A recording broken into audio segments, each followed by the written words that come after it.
hit or miss, but with all the effort that TSM is giving Hanser, he might just break this game up by himself. Yeah, especially with, you know, the slugfest that we've seen on both streams so far today.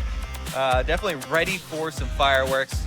Starting out though, let's go over, because I talked about a little bit about the, you know, meta changing there in the interview with Smithy afterwards, but the bans, even though a lot of the old bans kind of have dropped away, they've been filtering down into some more predictable ones, although not always required by Red Side. You know, the Varus and LeBlanc have been sitting over there. And then you jump into the things like Malzahar, super high priority because of flexibility. Camille is still very good if there's a top laner you're scared about playing, you know, carry top laners and running you down. Even after her nerfs, she's still a very formidable top laner. There she goes. She's off the list as well, but it has really filtered down into some sort of predictable ones until you get teams that are bringing out these flex picks like the crazy Jace AD carry or the FlyQuest style bottom lane. Mordecai. Yeah, exactly. Jace is going to be dropped off the table, so a lot of high-tier bans dropped away on both sides. Lulu, of course, famously still available. That's going to be the pickup. Yeah, Lulu, extremely high priority, especially since Malzahar is also banned and it's one of the other high-tier supports. Basically, what I would see, though, if we see an early Lulu pick, is almost always answered with Karma, and it wouldn't be really much surprise there. You know, both bring fairly similar things. It's just that people are really favoring Lulu right now because of the extra offensive steroids she's giving you, right? You know, with the AD carries switching more towards back to the auto. Exactly, the auto attackers are coming back in. The attack speed buff that Lulu grants you rises in value. So Drawdock thinks that Rengar is going to be the king of the jungle here in this one, but it gives TSM priority on both Shen and Lulu. And with Graves available, kind of strange to trade these away, but apparently they're happy with that because you can get the Karma back, as you mentioned, and also Rumble into the Shen. Definitely, no surprises here. Rumble definitely strong into Shen, can definitely bully him. We'll see how they're able to round this one out with some more hard CC. I always like to see Rumble paired with, you know, something that can hold you in place on top of the barbecue. And right now, it would have to be an empowered Bola, which is super rare and hard to hit. So maybe they lock in a little bit more CC from the bottom side of the map, go a little bit more of the old school. This comp definitely fits a Jhin. And actually, speaking of old school, Kha'Zix's coming in over Graves for Svenskar and wants that assassination potential. Yeah, or even an Ashe, right? With Varus already banned out, TSM might want to pinch the AD carry pool further to ban out the things that you're looking for with those long-range initiations and those, you know, crowd control from bot lane options to try and pinch the composition. But it looks like they're going back to the Assassins mid here, ban out the Talon. Pobelter did play Katarina mid yesterday and had a lot of success. Zero death. I wonder if they followed up with another, you know, Pobelter-focused mid lane assassin, but I did not expect that one. I definitely was looking more at, you know, team comp-wise as far as CC that Immortals might be looking to add. Mid lane is definitely one where they could bring that as well.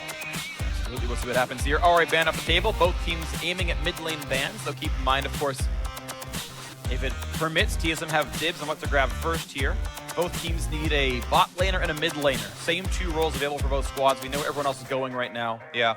And it does look to me like TSM want to be more of a proactive, aggressive composition because the tier list, I would drop down and go right for Graves if I was just looking at junglers isolated. But with the Lulu, with the Shen, you know, Kha'Zix offers more offensive uses of those supportive type champions. And looks like they might want to go more aggressive with the overall direction this time around. Let's see what Immortals round out their last ban with. They're taking the entire timer here for this one. We do discuss it. And it's going to be Syndra. So 4 mid lane bans coming through as this one concludes the ban phase 2. And Ezreal, with no bot lane bans at all, just going to be picked up easily. And it leaves all the utility up for the bot lane of Immortals. Extra mobility for Wild Turtle is always a good thing in my book. Ezreal right now is also just incredibly powerful. As soon as you start spiking in the mid game, scales pretty nicely. On the other side though, talking about scaling, Caitlyn's doesn't really spike in mid. It really just continues to exponentially ramp up with every extra crit item you add on. So Immortals, do add a little bit of extra sieging and some late game insurance. Orianna all around great for blind picking. The he's special, Aurelian Soul Hunter right now by Bjergsen. Funny because everyone always makes fun of TSM and Bjergsen specifically for not being able to deal with Aurelian Soul and all the bugs that pop up when those two are in the same game, but He's not going to go for it. And does go with Echo. Man, I have been so impressed. Specifically, it's been mostly Jensen's Echo. Keen had a really good one as well, though. And this mid lane champion is really making a strong resurgence. If played super well with that teleport, you can earn a CS lead on this melee assassin, which is the thing that really separates him from the other melee assassins, where you don't see Fizz very often, right? Come into the pro play, because he's gonna, it's more difficult for him to get that control of minion waves early. But Echo with the long range time winder, with the Q spam, and the teleport that he brings, you can actually get CS leads that we've seen from Jensen and people, and still be a super threatening assassin as far as the backline goes. So see him in action here in Bjergsen's hands and see what he can get off. He's got a lot of tools available and no tanks like we had with Darshan's Trundle earlier today to really deal with that in the 1v1. So it's going to be fun. TSM, of course, running double teleport. Immortals not going to be doing that. And in fact, TSM has triple teleport thanks to Shen. Split push going to be powerful for the TSM squad here. Yeah, split push, basically trying to catch people in between rotations is actually something that both teams could do. Anytime you have Rengar like that, it's a possibility. Rumble, one of my favorite things about Rumble, not just the team fighting and we always talk up dragon power of your ultimate. Ulting a wave for tempo, for rotation, is extremely useful in that mid game as well, or just forcing people off of a turret. Yeah, and we talk about good TP flankers in general with like, the Maokai comes into roots you. It's like, well, you TP in and equalize the whole team. Like, that's a pretty good team fight tool as well. And so we are ready to go and load into the Rift. TSM have a chance to take first place all for themselves. They can take down Immortals. Immortals themselves had a pretty good showing yesterday. We'll see if that early game can continue. Immortals can actually get into 4th place with a win right now. And we'll see as we get ourselves into game 1. The playoff shuffle still fun and exciting and neck for a lot of these squads to take to the Rift for game 1. Laughing already because I see the triple rejuve bead from Hanser to try and combat the constant harassment from Flamethrower. It's pretty funny because, Albert, or actually Box, a lot of people call him, was like, this is the greatest thing ever. And he tried to do triple rejuve beat on like every single top laner. Yeah, but some don't have HP regen like Riven. Well, he bet me. He literally bet me money that you were going to see it in the LCS. And well, it has been seen. This is actually not even the first time. But so how much do you owe him? I actually don't even remember. You have to like sub to his channel or what? It was probably like $5 something. Okay, so yeah, you'll sub to his channel. There you go. You can spam your box emotes. Regardless, though, the reason that he is going Rejuve Bead in this case is to deal with Rumble. Very good matchup into Shen. You're able to push the wave while getting harassment down. On display there from Flame. Harassment? Yeah, exactly. In his harassment, he's going to cause a fire here in the brush. Middle of a river. Yeah, he was going to, evaporate the river and dry it up. Honestly, though, the Raptor invades, which is what's going on over there, is super common now. As we've seen, so many junglers trying to get that extra experience. You just want to squeeze every last drop of experience out of the early jungle that you can. And starting Raptors does help you do that. If you clear all the small ones, there's your level 2. Now your Raptor is isolated, and you can easily clean that one up with the Q. Svenskeren did take a little bit extra damage. Usually I'll see Kha'Zix only get down to half there if they do get proper help from their top laner. And there's no invade kind of harassment there, but it won't be a super big issue for him. So Smite for his red buff. Right. And could possibly even route up to the top side to go with an early gank onto a Rumble who is perma-shoving in this matchup. And Shen actually, taunt right now is super scary because you want to thin out the minion wave first. But it's a possibility if you're able to first clear out some minions, get your level 2, and get the jungler in position with some, early Scuttle Crab control to make sure the enemy's not coming. It's a multi-layered process, but those are things that you do want to, keep in mind. Hanser last thing under turret pretty well. Has only missed 2 minions despite being under turret here. Flame the same on his push power. Looks like an early recall for Svenskeren. Grabs the Krugs and goes back, and it's a more hard farm route for Dardoch. Yeah, if you are going to go with the Krugs after the red buff, Dardoch is going to try and take advantage of shoving Hanser under lane. See if they actually pull the trigger here, because they have not technically seen Svenskeren, so they don't know exactly if he did go for this mana-less route. Basically, he had to recall because you run out of mana on Kha'Zix if you don't start. Yeah, I don't think you do red Krugs ever. I think they know exactly how to recall him at bot side. after you pop over and see they're gone. Right. I think you know like 100% certainty at a pro level that's the camp he's doing. Coming up here, we're going to see the early recall from Bjergsen. He actually doesn't have to teleport, but you want to do it to get that tempo advantage. You know, get your minion wave advantage, shove this one in super quick before Pobelter can get back. And that's where what I was talking about, the CS leads that we've been seeing for Echoes, really do balloon from. Svenskeren maximizing time, lets the red buff last hit the blue. I love optimizations like that. Props to Svenskeren for saving literally 1 second of time for doing that, but I mean, I'm always a fan. Yes, kite your jungle camps, children. Yep. And draw them closer to your next destination. Yep. Still, thank you, Professor Kobe, for the lesson. Got a good prompt. It actually is an interesting point. At one point, I was almost going to do a video on Kha'Zix jungling, just because there are a couple nuances with specifically Kha'Zix for each individual camp on, you know, especially starting Talisman and maximizing the health drain. Yeah, that you can do, but it's become less and less of a factor as time has gone on. Dardoch here, though, trying to clean up some of his Raptors. After the flash away from the stun, and Svenskeren on the chase flashes in for it, and they get the kill. Look at that dive inside of the TSM jungle. Immortals. Woo! Ooh, yeah, I mean, or their own jungle, rather. Technically, Immortals jungle, but TSM were trying to make it their jungle there. Yeah, I got that one backwards. I for some reason, the wrong person died in my head, and I got confused, but Svenskeren started overstepping on it. And dies for it. That's what I was going for. Yeah, let's take it. I mean, honestly, review it again here, Freak, because this is so aggressive. Yes, both of them are here, but they know that Pobelter's on the way, and they split their targets there. You know, Svenskeren goes super deep, as you said. If maybe Bjergsen was in on that and they both targeted and tried to force him out of the fight. Oh, jeez. Svenskeren just going to face check on a Dardoch, but looks like he's going to be okay with this one. Can he get it? Howard. Dardoch solo kills Svenskeren in his jungle. Didn't even buy any new items, and Dardoch massacring this matchup now. Good thing that we prepped the top triangle of this game here, Freak, because the solo laners of TSM do, you know, attract a lot of jungler attention, and we're seeing it all turn in Immortals' favor, actually.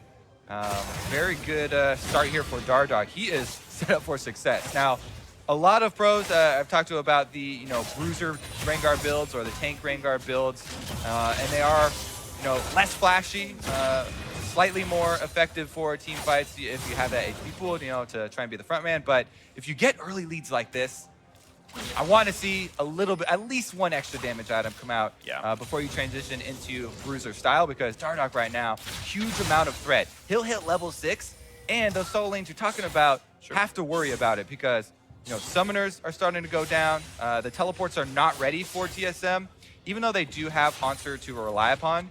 One of the other reasons you pick Rumble into that matchup is he pushes Shen in so heavily and pretty much permanently that you will lose out even if you do stand united somewhere else. You better make it worth it, because Rumble will almost certainly have those minions pushing and take a toll on your turret.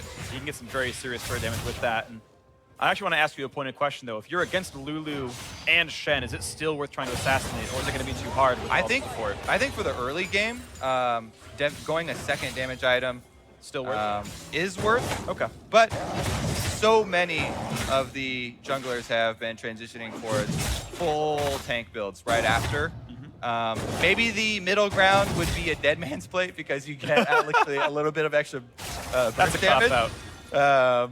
And the extra speed as well. It's definitely good for snowballing. Sure, true. Firefrost's not quite going to get rooted. Take some damage from Cody's Sun as they're trading back and forth. Lane lead right now does go to Immortals.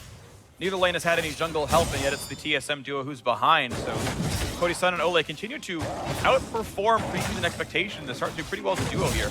And although, you know, we're going to highlight Dardoch and working with their advantage on the top side and those solo laners, Cody's Sun, as I mentioned, the caster curse, he has to flash and heal away. TSM find the duo lead. That's here. Cody's Sun probably dead for this one. Jumps in. The shield is in. The Shen's coming as well. And Sven rooted up in place. Onto the trap. He's going to die for it. The equalizer.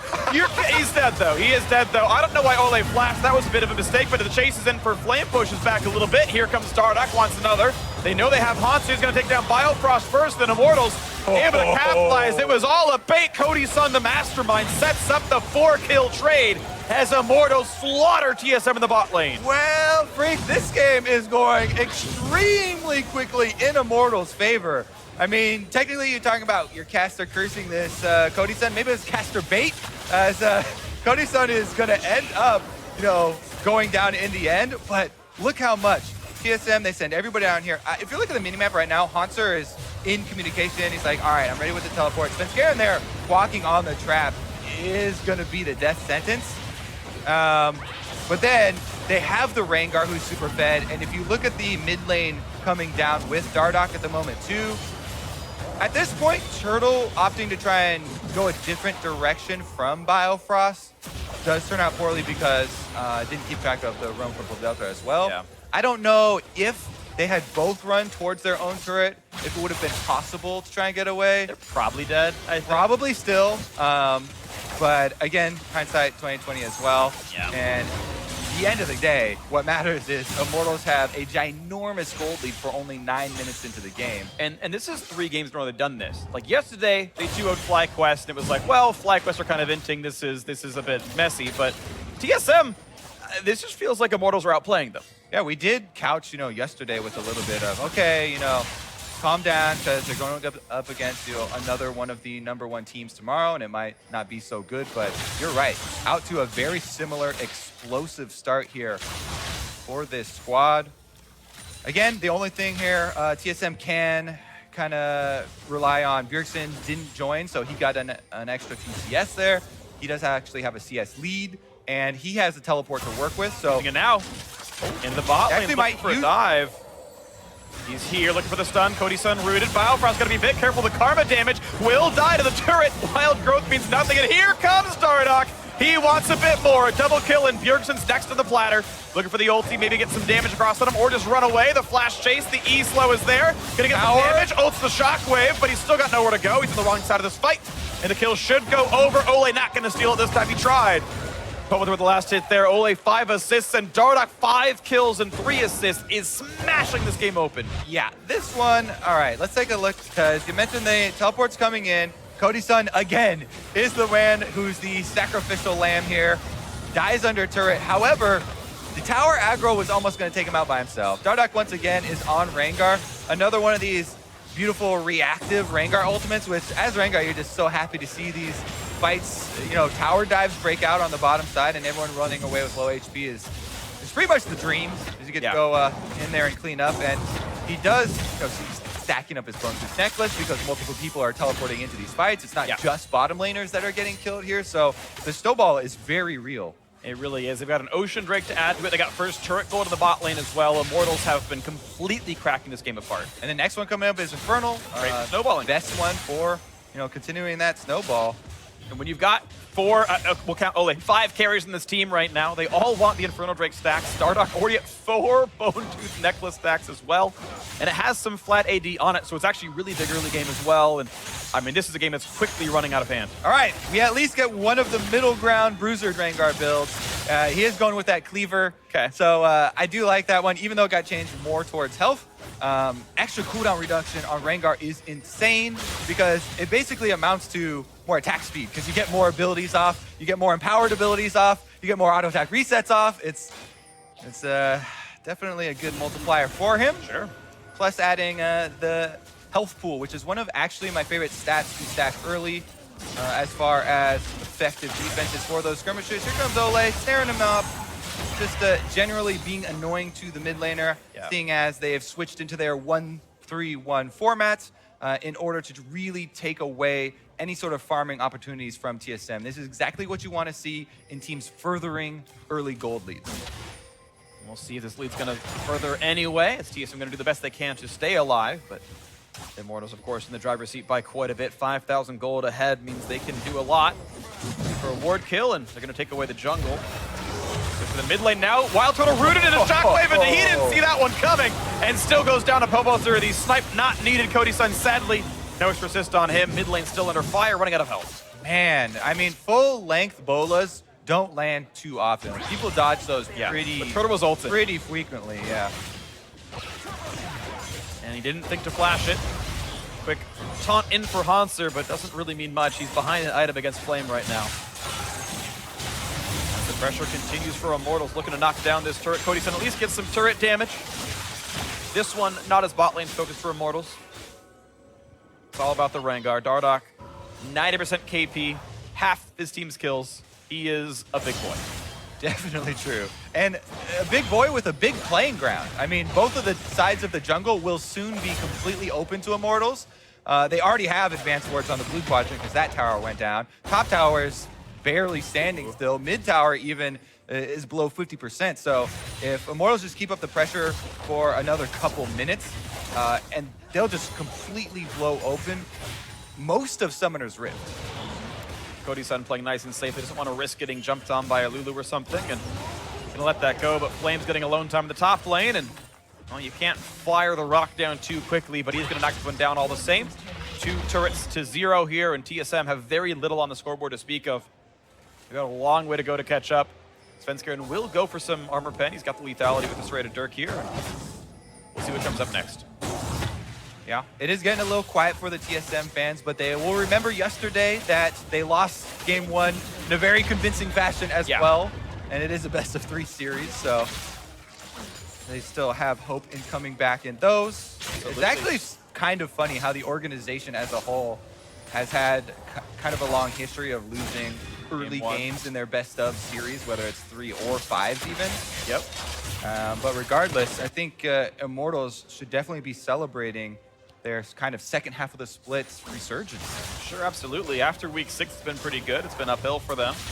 Again, that week they lost to both Liquid and Envy was a rough spot, and it felt like it might be the turning point where Immortals, are they the worst team in North America? Are they going to get relegated? Are they going to fall all the way down the standings? And then you quickly turn that one around with their solid victory over FlyQuest and a very nice lead over TSM.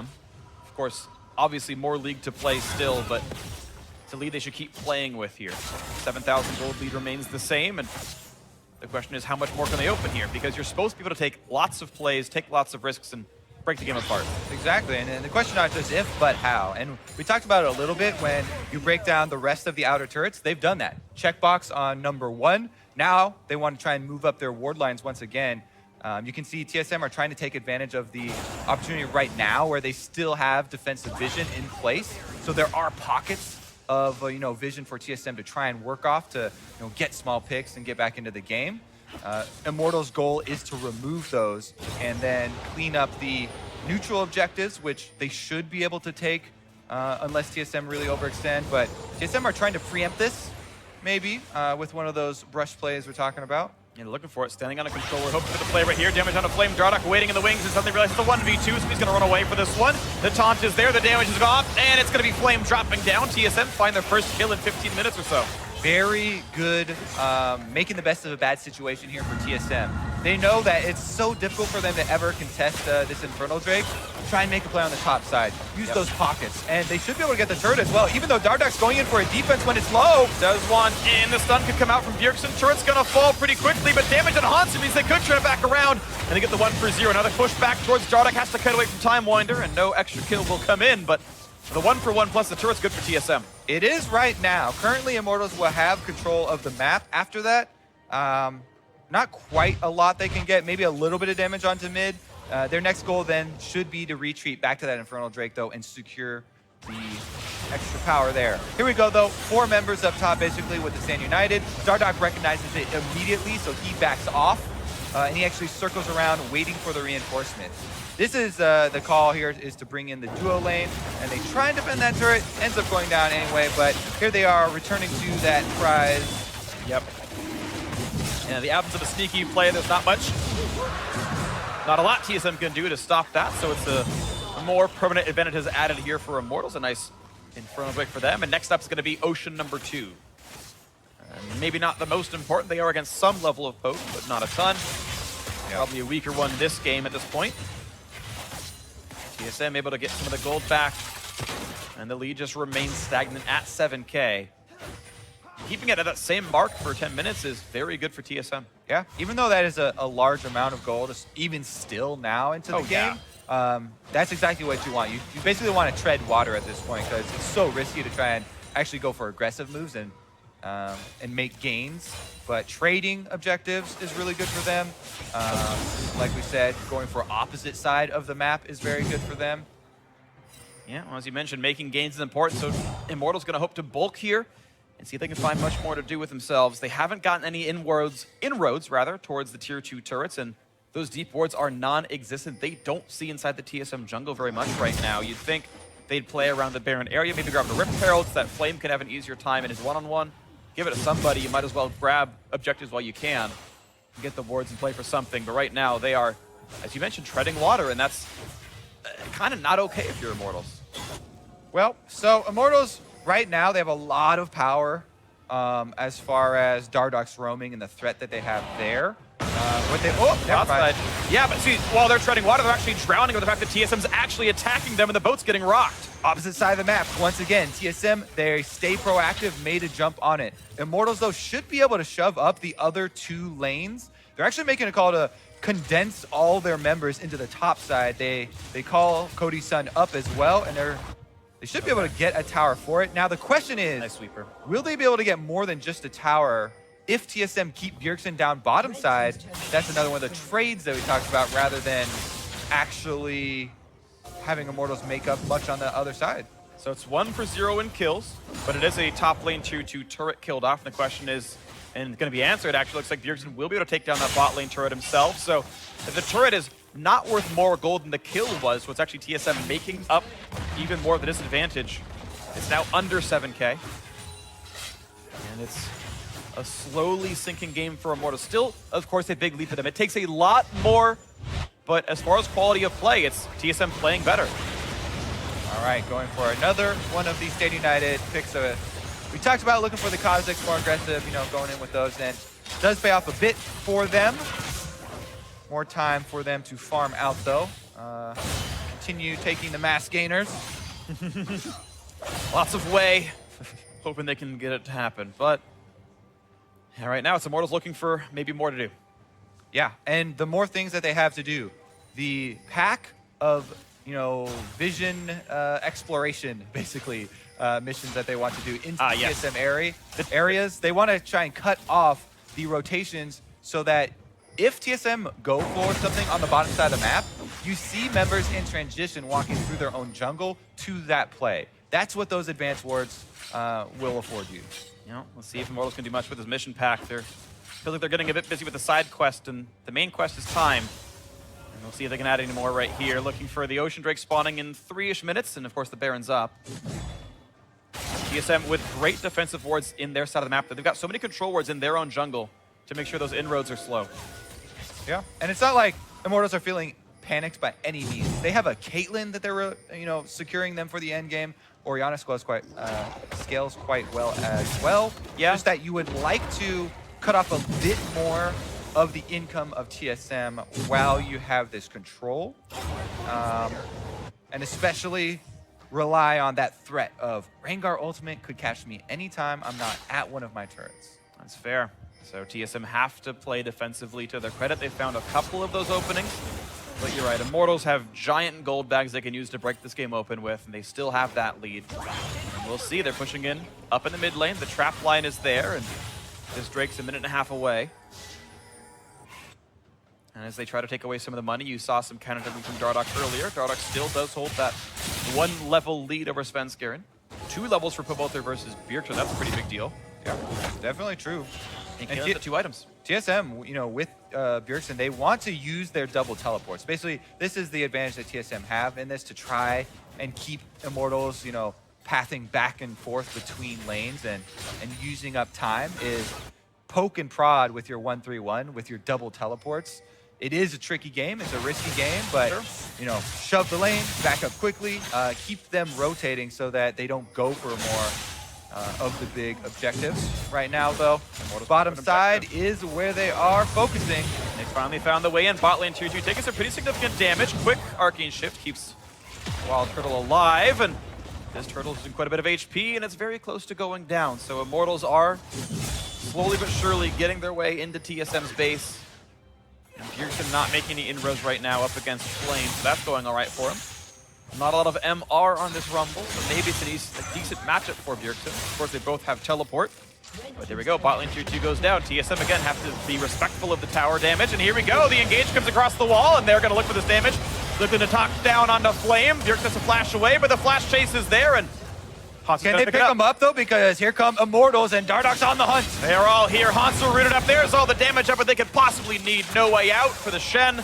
Couple more shots will do it. There's the kill picked up. Nicely done. Immortals trade it, and they got bot lane tier 2 already. Yeah, funneling gold into Caitlyn's definitely good for them. Dardoch lets him have that kill. Cody's son happy to get it. TSM looking to strike back for a Drake, though. Yeah, Ocean Drake this late in the game for a bot lane tier 2. Probably Immortals favored. So more gain for them, and Drake goes down. There is a control ward on this Baron, but it's not far enough into the pit to actually cancel that ward. But they've got plenty of damage. It might not matter. Bjergsen could go for a miracle steal, but it might be suicide. He has no ult. Not gonna happen. Nicely done with Dardoch. Lands the smite, and Immortals have the Baron. They need to start pushing into this game heavily. Flame teleport. Looking for the play. Flame has not TP'd yet. He's gonna walk into the lane. Dardoch gonna look for the chase. Not gonna find it. He flashed in a brush, but had no one to jump to. And this is Immortals getting that Queen Baron. Looking to push. Oh, this is going to be huge for Immortals. The Caitlyn is ready to go, at least has the double item power spike. Yeah. Baron buff should allow them to clean up a bunch of ground here. You're right, Kobe. There was no huge rush in this one. Even though they weren't growing the lead for the last 10 minutes, they finally got the opening they looked for. They got that Baron, and they've cracked this game wide open, 11,000 ahead. All right, recalls are going to come in to spend all that cash, but I expect them to get right back to the siege game here. Caitlyn, long range, plus the extra shielding from Orion and Karma. I almost don't see a way that Immortals are unable to get an inhibitor turret with this Baron buff siege. It can be done if TSM do some really fancy work wave clearing and stalling out, but Immortals should just make a beeline straight for their inhibitor turret of choice to make the most of this Baron buff and siege that sucker down. And Flame has teleport, plus the burst damage to TSM, probably not high enough to require Flame to babysit the squad of 4, so looks like the mid lane siege is on. Yeah, and honestly, as we kind of alluded to before, Rumble, the possibility of using a Rumble ultimate with just the other 4-man stack to run them off a turret is very real. Yeah, you won't exactly have it for the team fight if the other team goes aggressive, but you have such a big gold lead that it might not even matter in that case, and if they really want to force the issue, they could definitely do that. Right now, shoving up bottom as well as mid, and then they either have the option to keep him split or just straight up group and brute force right through. See what they can get with this one then. The 9,000 gold lead, 11,000 gold lead rather, to do math properly. The mid lane siege is here. Cody going to the red buff means even more turret damage as well. Yeah, you can be so confident to get turret damage on Caitlyn with double shields. Yeah. Walk right up. You have a lot of escape paths. They're going to swap between them depending on when the minion wave arrives. Like this. A lot of damage here. Dardoch actually wild taking turtle. much. Yeah, he's going to run out of HP a little bit, but the lead is there, and they pick off Bjergsen right away through the Shen ult as well. The Caitlyn trap, Cody's son set it up nicely. There's a shockwave, not quite going to find Turtle, but Dardoch able to kite away safely, and that's bot lane inhibitor, plus the turret gone. Mid lane wave is here as well, and it's more for Immortals. Oh yeah, once you're inside the base, definitely can call that one super duper successful. Bjergsen didn't even have time to ult there as he got snared up, and that is 2 inhibitors. Immortals once again coming out of the gates with a massive snowball game. And they're really blasting this game open. 3 games in a row now. The 2 against FlyQuest, this one against TSM. Great early games. Dardoch this time around really being the key member for it. He wasn't as much in the FlyQuest series, but really he has done a lot of the heavy lifting individually himself. Still 12 out of 13 kill participation. Still 0 deaths on the Bruiser-ish Rengar. Some damage. Hanzo forced the TP away, but it is an Immortals game through and through right now. Yeah. I mean, salute to Cody's son. He had to be the sacrifice for a lot of the bottom lane plays where Dardoch got a bunch of his kills and they rotated down, but definitely well worth it for them. And the Immortals looking for a bit more worth to add to themselves right now. The 13,000 gold lead, not enough clearly. They want more. They're investing in top lane. And these bush plays, these are the ones that are born of, we don't have many options. So TSM looking for one of the few options available. Oh, baby. Phobelter checks over the wall and finds a Kha'Zix, and Kha'Zix is gone. Honestly, no respect there from Spenskaris for the damage. You got flash. Didn't even attempt to jump either. Nope. Just like, you know what? I'm dead. I'm dead. It's yours. Go ahead. 5,000 gold power play. Immortals looking to close the game out in under 30 minutes. Top lane inhibitor turret gonna fall, and there's not a lot TSM could do about this. The Immortals off of a stellar early game. Both of the #1 teams in the NALCS showing some definite openings here as Cloud9 just goes down and TSM drops game number 1. The Immortals with, again, one of the quickest games.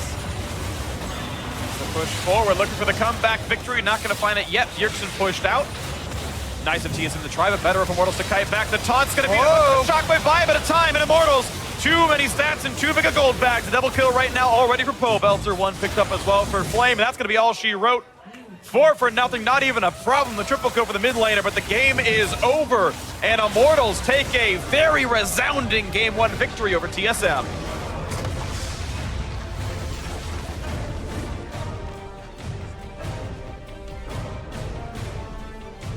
5-0-9 on Dardoch. He and Flame having a moment here, smiling and happy about how that game went.